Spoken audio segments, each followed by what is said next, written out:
ഹരേ കൃഷ്ണ.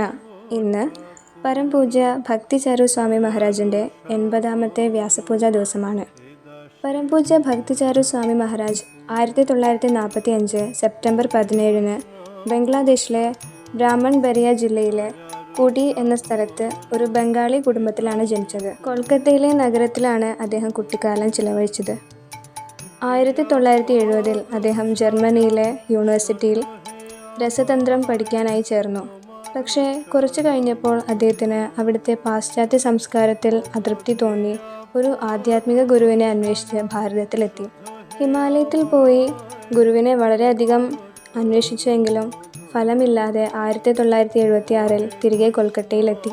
സർവഭാവന ദാസ് എന്ന നാമം സ്വീകരിച്ച് ഹരേകൃഷ്ണ പ്രസ്ഥാനത്തിൽ ചേർന്ന അദ്ദേഹത്തിൻ്റെ പഴയ കൂട്ടുകാരൻ പ്രസൂൺ അദ്ദേഹത്തെ കാണാൻ വരികയും അവർ ഒന്നിച്ച് ഹരേകൃഷ്ണ ക്ഷേത്രം സന്ദർശിക്കുകയും ചെയ്തു.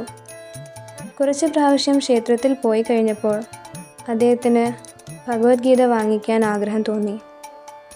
പക്ഷേ ആ സമയം വിതരണത്തിനുണ്ടായിരുന്ന ഭഗവത്ഗീതയുടെ പതിപ്പുകളെല്ലാം ക്ഷേത്രത്തിൽ തീർന്നിരുന്നു. അതുകൊണ്ട് അദ്ദേഹം പ്രഭുപാദ്ജി ഇംഗ്ലീഷിൽ തർജ്ജമ ചെയ്ത ശ്രീല രൂപ ഗോസ്വാമിയുടെ ഭക്തിരസാമൃത സിന്ധു എന്ന ഗ്രന്ഥം വാങ്ങി. ആ പുസ്തകം അദ്ദേഹത്തിൻ്റെ ജീവിതത്തെ തന്നെ മാറ്റിമറിച്ചു.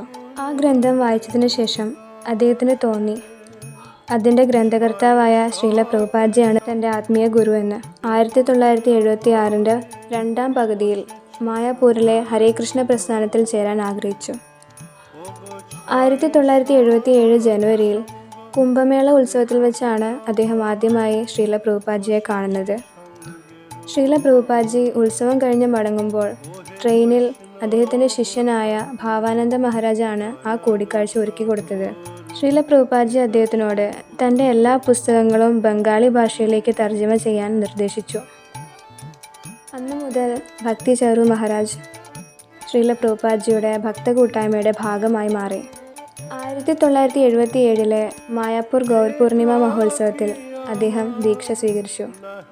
ശേഷം വൃന്ദാവനത്തിലെ സ്നാനയാത്ര മഹോത്സവത്തിൽ ശ്രീല പ്രഭുപാദ്ജി അദ്ദേഹത്തിന് സന്യാസ ദീക്ഷയും നൽകി. 1977 ശ്രീല പ്രഭുപാദ്ജിയുടെ തിരോഭാവത്തിനു ശേഷം ഭക്തി വേദാന്ത ബുക്ക് ട്രസ്റ്റ് കൊൽക്കത്തയിലും മായാപൂരിലും സ്ഥാപിക്കുന്നതിന് നേതൃത്വം നൽകി.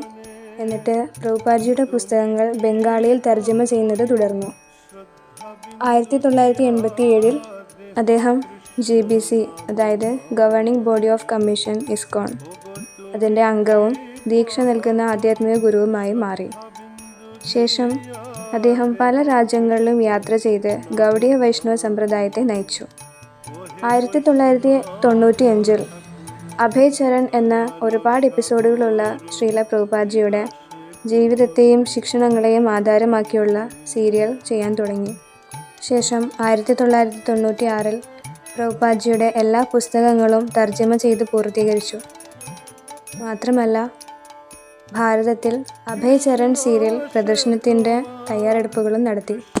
2005 ഭാരതത്തിലെ ഉജ്ജയിൻ എന്ന സ്ഥലത്ത് ഒരു ക്ഷേത്രം നിർമ്മിക്കാനായി ആരംഭിക്കുകയും വെറും 10 മാസം കൊണ്ട് ആ ക്ഷേത്രം പൂർത്തിയാക്കുകയും ശ്രീ രാധാ മദൻ മോഹനെയും കൃഷ്ണ ബലരാമനെയും ഗൗരനിതായെയും അവിടെ പ്രതിഷ്ഠിക്കുകയും ചെയ്തു.